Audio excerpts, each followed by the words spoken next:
અમેરિકામાં રહેતા ભારતીયો અને ગુજરાતીઓ, જો તમે અમેરિકા આવ્યા પછી તમારા વિઝા, બેંક એકાઉન્ટ, ભારત પૈસા મોકલવા, ફ્લાઇટ બુકિંગ કે ઓનલાઈન સબસ્ક્રિપ્શન જેવી બાબતોને સામાન્ય માનીને ચાલી રહ્યા છો, તો આ સમાચાર તમારા માટે ખૂબ જ મહત્વના છે. કારણ કે સપ્ટેમ્બર નજીક આવતા અમેરિકામાં ઇમિગ્રેશન, નાણાકીય વ્યવહાર, એર ટ્રાવેલ અને ગ્રાહક અધિકારોને લગતા અનેક નિયમોની ચર્ચા તેજ બની છે. અને સોશિયલ મીડિયા પર એવી વાતો પણ વાયરલ થઈ રહી છે કે 1 સપ્ટેમ્બરથી 50 રાજ્યોમાં 4 મોટા નિયમો એક સાથે કડકાઈથી લાગુ થઈ જશે. પરંતુ અહીં સૌથી પહેલા એક મહત્વની વાત સમજવી જરૂરી છે. વાયરલ દાવા અને સત્તાવાર નિયમ વચ્ચે મોટો તફાવત હોઈ શકે છે. એટલે આજે અમે તમને સરળ ભાષામાં સમજાવીશું કે ભારતીયો માટે ખરેખર કઈ બાબતો મહત્વની છે, કયા નિયમો પહેલેથી જ અમલમાં છે અને કયા દાવાઓને સત્તાવાર પુષ્ટિ વિના સાચા માનવા જોઈએ નહીં. સૌથી પહેલા વાત કરીએ વિઝા અને ઇમિગ્રેશનની. કારણ કે અમેરિકામાં રહેતા ભારતીયો માટે H1B, F1, B1 અને B2 જેવા વિઝા માત્ર કાગળનો દરજ્જો નથી, પરંતુ નોકરી, અભ્યાસ, બિઝનેસ અને પરિવારની મુસાફરી સાથે સીધી રીતે જોડાયેલા છે. હાલમાં ઇમિગ્રેશન પ્રક્રિયામાં ડિજિટલ સિસ્ટમ, બાયોમેટ્રિક્સ અને સુરક્ષા તપાસનું મહત્વ સતત વધી રહ્યું છે. પરંતુ 1 સપ્ટેમ્બરથી દરેક H1B, F1 અથવા B1, B2 અરજદારના તમામ નાણાકીય વ્યવહારો, ટેક્સ રેકોર્ડ અને સોશિયલ મીડિયા ડેટાનું કોઈ નવીનતમ લાઈવ AI ઓડિટ સિસ્ટમ દ્વારા આપમેળે ચેક થશે. એવો દાવો સત્તાવાર રીતે માન્ય માનીને આગળ વધવું યોગ્ય નથી. એટલે જો કોઈ એજન્ટ તમને કહે કે 1 સપ્ટેમ્બર પછી જૂના વિઝા આપોઆપ રદ થઈ જશે અથવા નવું બાયોમેટ્રિક વેરિફિકેશન નહીં કરાવો તો અમેરિકામાં પ્રવેશ નહીં મળે, તો તરત વિશ્વાસ ન કરશો. તમારા માટે સૌથી સુરક્ષિત રસ્તો છે USCIS, US department of state અને સંબંધિત અમેરિકન સરકારી પોર્ટલ પર આપવામાં આવેલી તમારી ચોક્કસ કેટેગરીની માહિતી તપાસવી. ખાસ કરીને ભારતીય વિદ્યાર્થીઓ માટે આ બાબત ખૂબ મહત્વની છે. કારણ કે F1 સ્ટેટસમાં અભ્યાસ, I-20, ACVIS રેકોર્ડ અને રોજગાર સંબંધિત નિયમોમાં નાની ભૂલ પણ મોટી મુશ્કેલી ઊભી કરી શકે છે. એ જ રીતે H1B કર્મચારીઓએ પોતાની નોકરી, એમ્પ્લોયર સ્ટેટસ અને જરૂરી ઇમિગ્રેશન દસ્તાવેજો વ્યવસ્થિત રાખવા જોઈએ. હવે આવીએ બીજા મહત્વના મુદ્દા પર. અમેરિકાથી ભારત પૈસા મોકલવા. ગુજરાતીઓ અને ભારતીય પરિવારો માટે રેમિટન્સ રોજિંદા જીવનનો મહત્વનો ભાગ છે. માતા પિતાને પૈસા મોકલવાના હોય, ભારતમાં ઘર બનાવવાનું હોય, બાળકોની ફી ભરવાની હોય કે મેડિકલ ખર્ચ માટે મદદ કરવાની હોય, તો કાયદેસર બેન્કિંગ ચેનલનો ઉપયોગ કરવો સૌથી સુરક્ષિત છે. વાયરલ માહિતીમાં એવો દાવો કરવામાં આવ્યો છે કે 1 સપ્ટેમ્બરથી અમેરિકાની દરેક બેંક અને મની ટ્રાન્સફર કંપની દરેક રેમિટન્સનો સોર્સ, હેતુ અને ટેક્સ ક્લિયરન્સ તરત સરકારને રિપોર્ટ કરશે. પરંતુ દરેક સામાન્ય રેમિટન્સ માટે આવી એક નવી સર્વવ્યાપી 1 સપ્ટેમ્બર ડેડલાઇન છે એવું માની લેવું યોગ્ય નથી. હા, અમેરિકામાં બેંકો અને નાણાકીય સંસ્થાઓ પાસે પહેલેથી જ મની લોન્ડરિંગ વિરોધી અને શંકાસ્પદ વ્યવહારો અંગેની કાનૂની જવાબદારીઓ છે. એટલે જો તમારા ખાતામાં અચાનક મોટી રકમ આવે, પૈસાનો સોર્સ સ્પષ્ટ ન હોય અથવા વ્યવહારો અસામાન્ય લાગે, તો બેંક વધારાની માહિતી માંગી શકે છે. અહીં ભારતીયો માટે એક સીધી સલાહ છે: હવાલા અથવા અનધિકૃત કેશ ચેનલથી પૈસા મોકલવાનું ટાળો. તમારી કમાણી અને ટેક્સ રેકોર્ડ સાચા રાખો અને ભારત પૈસા મોકલતા હોય ત્યારે બેંક અથવા કાયદેસર મની ટ્રાન્સફર સેવા જ વાપરો. ખાસ કરીને વિદ્યાર્થીઓએ યુનિવર્સિટીની ફી માટે અજાણ્યા વ્યક્તિના ખાતામાં પૈસા મોકલવાના બદલે યુનિવર્સિટીના સત્તાવાર પોર્ટલ અથવા માન્ય ચૂકવણી માધ્યમનો ઉપયોગ કરવો જોઈએ. અને હવે જે મુદ્દો દરેક ભારતીય મુસાફરને સીધી અસર કરી શકે છે તે છે અમેરિકાની એર ટ્રાવેલ પોલિસી. જો તમે અમદાવાદથી મુંબઈ અને પછી અમેરિકા અથવા ન્યુયોર્ક, ન્યૂજર્સી, શિકાગો, ડલ્લાસ કે કેલિફોર્નિયા જવાની તૈયારી કરી રહ્યા છો, તો ફ્લાઇટ કેન્સલ થાય અથવા તેમાં મોટો ફેરફાર થાય ત્યારે તમારા અધિકારો જાણવા ખૂબ જરૂરી છે. US ડિપાર્ટમેન્ટ ઓફ ટ્રાન્સપોર્ટેશનના નિયમો મુજબ જો એરલાઇન તમારી ફ્લાઇટ કેન્સલ કરે અથવા નિયમોમાં નિર્ધારિત સિગ્નિફિકન્ટ ચેન્જ કરે અને તમે વૈકલ્પિક ફ્લાઇટ, રીબુકિંગ અથવા ટ્રાવેલ ક્રેડિટ સ્વીકારતા નથી, તો તમે રિફંડ માટે હકદાર બની શકો છો.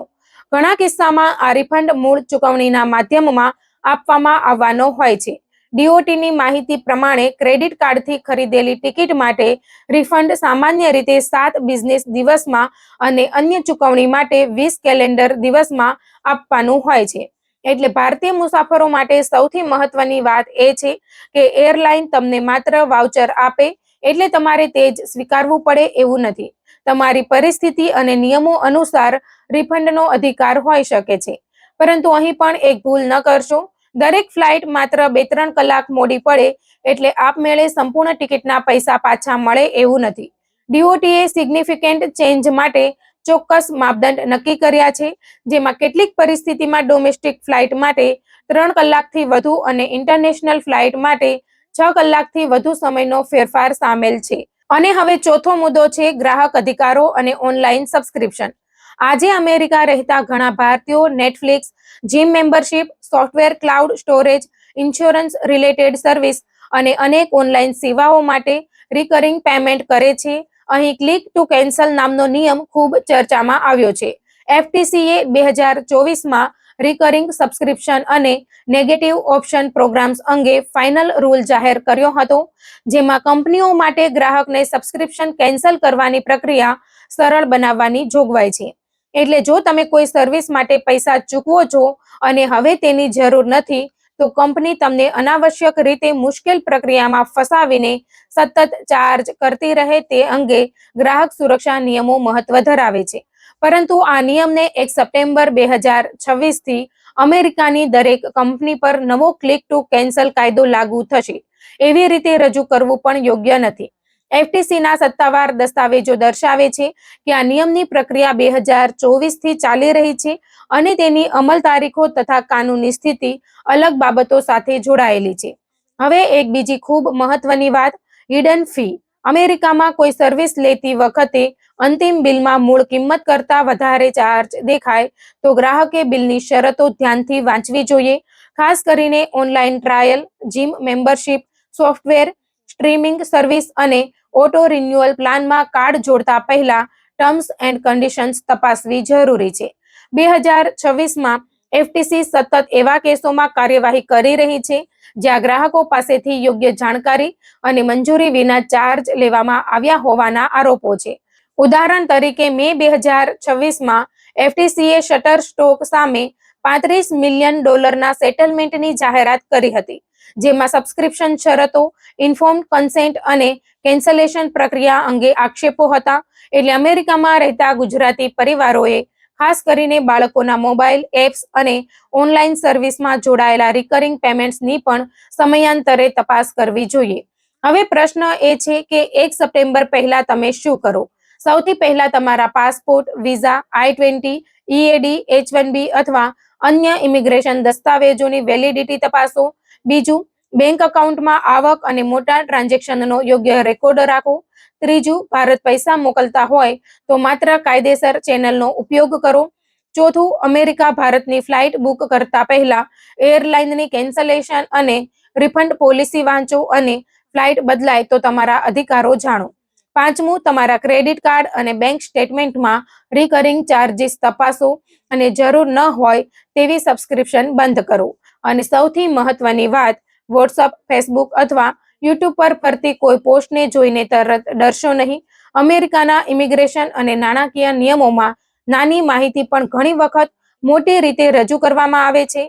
1 સપ્ટેમ્બરથી 4 મોટા નિયમો એક સાથે લાગુ થવાના દાવામાં કેટલીક બાબતો વાસ્તવિક અમેરિકન નીતિઓ સાથે જોડાયેલી છે, પરંતુ કેટલીક બાબતોને વધારીને રજૂ કરવામાં આવી હોઈ શકે છે. તેથી તમારી ઇમિગ્રેશન સ્થિતિ હોય કે બેન્કિંગ, રેમિટન્સ, ફ્લાઇટ કે ગ્રાહક અધિકાર, અંતિમ નિર્ણય હંમેશા સત્તાવાર સરકારી માહિતી જોઈને જ લો.